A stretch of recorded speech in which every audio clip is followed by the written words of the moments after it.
Before we get started, make sure you subscribe to the channel. And if you're on YouTube, click the alert notification.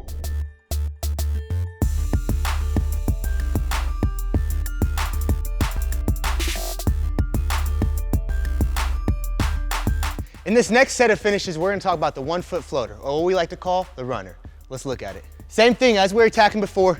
If I'm starting with my right hand, I'm making a change of pace move, getting downhill, blowing by my defender. And now what we're gonna do is we're gonna take a step, one step, direct line step, and my secondary step that is falling into my floater. So it's not a simple layup getting that close to the basket. Gotta think defense pops out, got bigger defenders, we can't always get right to the rim. So we gotta be able to have a high arc on this, using the glass, or getting a perfect touch on that net. Let's look at it.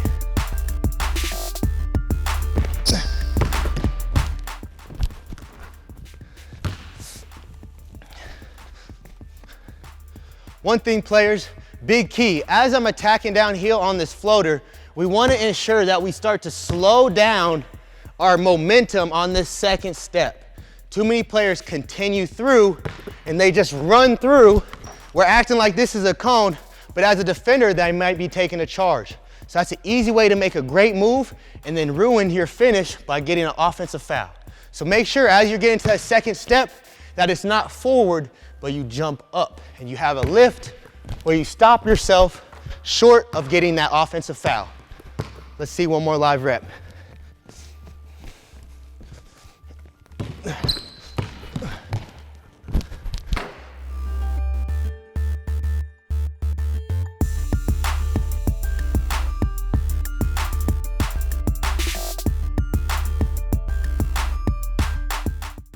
In this next drill, we're gonna talk about step back jumpers, an elite level shot that can create so much space and get you an open shot every single time. So we're gonna have players pick a spot on the court, be at a low athletic stance. As we break this down, we're gonna attack low long lead step, exploding through the ball. We're gonna first start with our inside foot as our step back foot. So as I take that hard inside step, I'm getting my defender to jump, thinking I'm driving to the rim, but as I stab it, I'm going to pick up my dribble, jump and bounce back, creating their momentum forward and mine backwards to create this separation, stab my feet in the same form and stance, and get into my jump shot. Big importance right now, players, is if you're uncomfortable doing that first, you just have to work on having a nice, strong hop and stabbing your feet. Also, players, you want to make sure once we land, a lot of our momentum's going backwards. So you're going to see a lot of players struggle and fade. We don't want to do that. We want to be on balance and be strong. When I step back, I actually want to be coming back forward into my shot.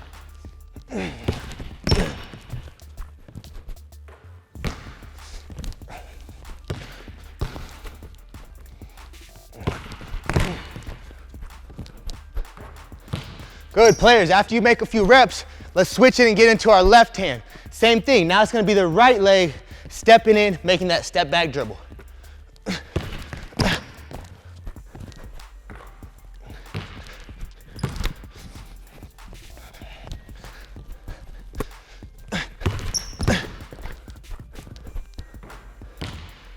Good, players, and after you get a few reps, it's okay to change up your angle.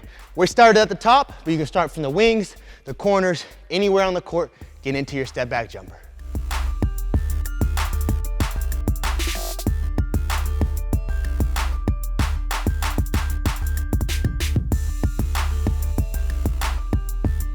In this next set, we're gonna talk about the counter to the step back. So as we're attacking, we've maybe got our defender blown by a couple times, and we've hit him with that step back, right? Now they see it coming, and as we step back, this defender jumps on our inside hip. So instead of picking up the dribble, this is where you have to be elite. You gotta be able to read the defense. Instead of picking up my dribble where now they're here, they're contesting my shot, we're gonna work on what we call a counter, the rocker step. So almost like a hesitation dribble into my shot, but I'm not going to pick the ball up. After I step back, I'm going to rocker hesitation like I want to shoot it, but then I'm gonna blow by that defender. Let's see a live rep.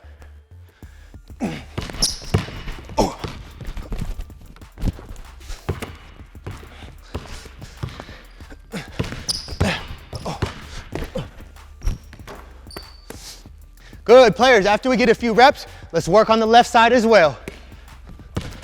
Rocker, get to my finish.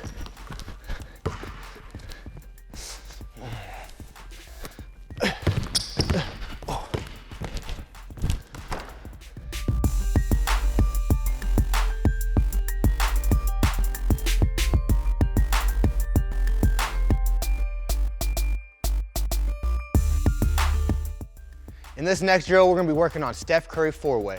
Within this drill, we're gonna emphasize being able to move off the ball. So as the ball is coming to you, in games, we're not always getting the perfect passes. And that's okay, we gotta learn how to have active feet and always be ready to catch the ball no matter where it's getting passed. So in this direction, we're gonna go 4 different ways. First, we're gonna start with our forward pass. So everything is gonna be a pass to yourself. So the first one is gonna be a pass, stepping into it, right into your jump shot.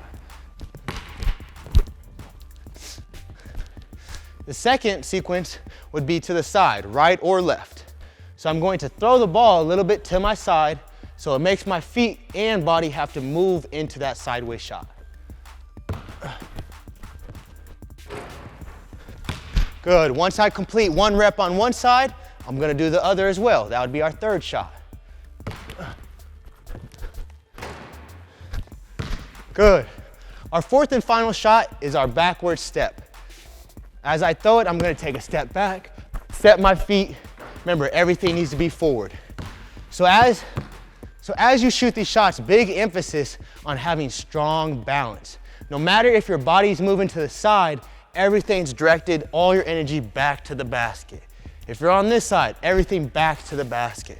Same, as you step back, players will start to fade or be off balance. Make sure once you step back, stick your feet, everything going back to the basket. Let's show that live.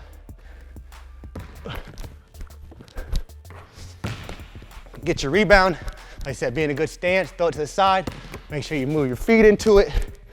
Get to your jumper. Same thing, that's to the right. Now I'm gonna work on going to the left. Same thing, moving my feet, hands and feet in the air, ready to shoot. Last one, now we're stepping back with it. Ooh. Another variation to this drill, if you have a partner or a parent or somebody that's willing to help you out on the court, have them make difficult passes to you. So for example, I'm still in here and I have a partner, I want them to pass the ball to the outside. That really makes me have to work on setting my feet out there. Same thing forward to the other side, and also making me work on that back step, being ready to catch the ball, get into my shot.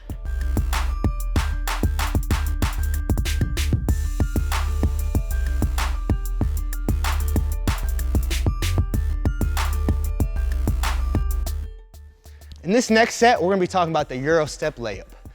Big importance with the Euro step layup is attacking downhill.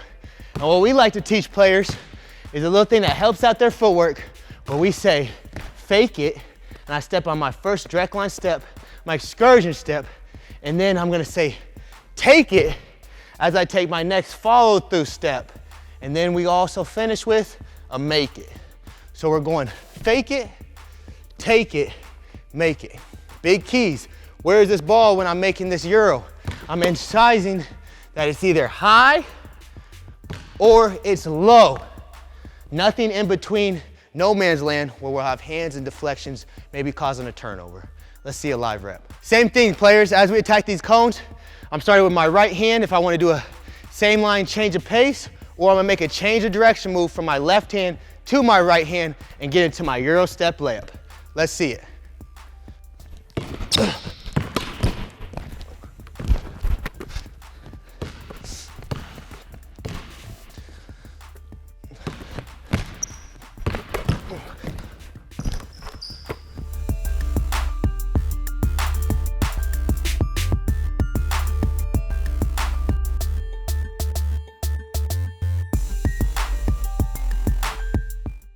In this next set of finishes, we're gonna talk about the double clutch layup. How to utilize it when we have good shot blockers or defenders. Let's walk through it. So as I make my change of direction move and I get downhill, I may see a shot blocker or a good defender that might be stronger than me, and I know that I'm gonna get contested. But as I attack, we talk about it. Shoulders parallel to the basket, being closed off, where it's defender, body, ball, where the only way they're getting this ball is they have to foul through me. So So as I attack, I go to take my jump. We're gonna jump, and we're gonna mimic that a defender is maybe bumping us, bouncing us off, trying to block the shot. And we're gonna work on double clutching it, bringing it back, getting a little bit more power, maybe in our shoulder area, and then finishing our shot. So just showing a mimic, it would be a double clutch into your layup, okay? So full speed, change of direction or change of pace move, right into the double clutch. Let's see a live rep. So to start, I'm gonna do a change of direction move, get downhill, parallel, little double clutch. The double clutch, you wanna be off 2 feet. When you're getting contact, anytime you run into contact, 2 feet finishes. 1 foot will get you splat on the ground and possibly cause an injury.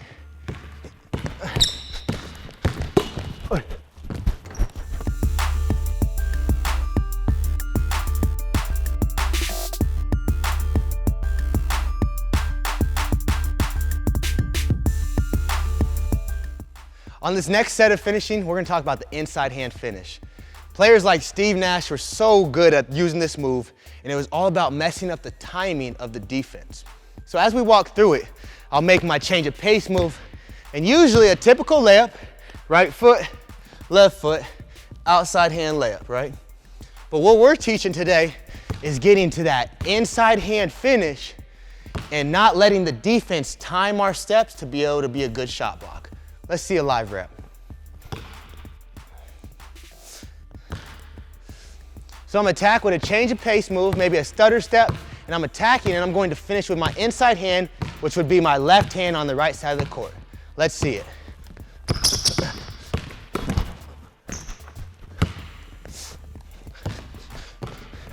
Good, now I'm gonna make a change of direction move into my inside hand finish. And maybe I do 2 foot. Changing it up, 1 foot, 2 foot. I'm messing up the timing of my defense where they don't know when I'm gonna finish and they don't know which hand I'm gonna finish with it either.